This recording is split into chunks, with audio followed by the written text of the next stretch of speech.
Hello, viewer. My name is Adam Miller. I am 22 years old and I'm a student at Virginia Tech. Today I will be discussing with you my favorite poem called Stopping by Woods on a Snowy Evening by Robert Frost. It goes a little something like this. Stopping by woods on a snowy evening. Whose woods these are, I think I know. His house is in the village, though. He will not see me stopping here to watch his woods fill up with snow. My little horse must think it queer to stop without a farmhouse near, between the woods and frozen lake, the darkest evening of the year. He gives his harness bells a shake to ask if there is some mistake. The only other sound's the sweep of easy wind and downy flake.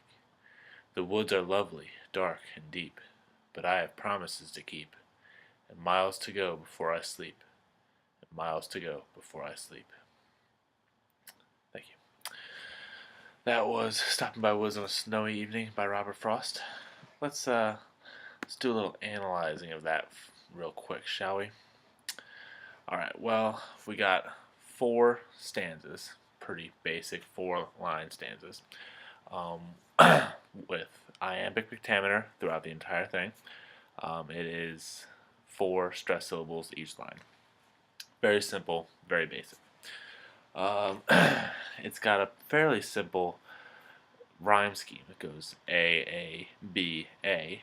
However, the one non-rhyming line, the B in this case, leads into the rhyming lines of the next stanza. So it's A, B, A, B, B, C, B, C, C, D, C, and then,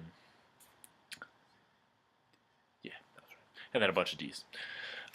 So, it's very basic in that regards, except for the little twist he puts in there with the rhyme scheme going into, can't see anything with these glasses on.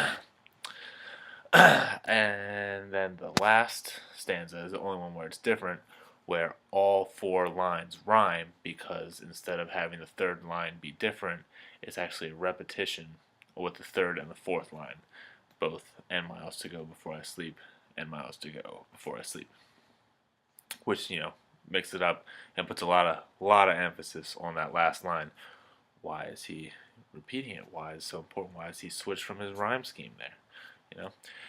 Which leads us into our next thing, which is analyzing this poem. And Robert Frost himself has said that this poem has been overanalyzed. Granted, he himself did not tell me this, but through extensive research I have found that he thought this poem was just people just analyzed it to death and said, what does this mean? What does this mean? And he's like, easy guys.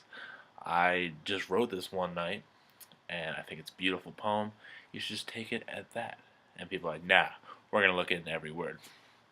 Granted, that's what we do, so we have to. So, let's look at it.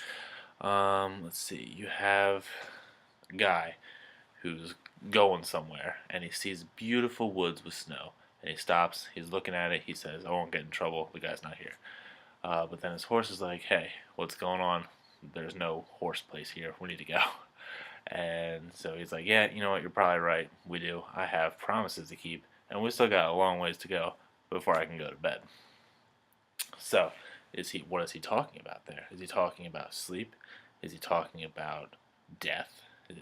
All these analyzings. I think he is just writing about a beautiful poem, about a beautiful scene where he just stops and it's just gorgeous out. He stops and admires it, and then the horse is like, hey, we gotta go. And he's like, yeah, you know what, I got things to do. And he travels on.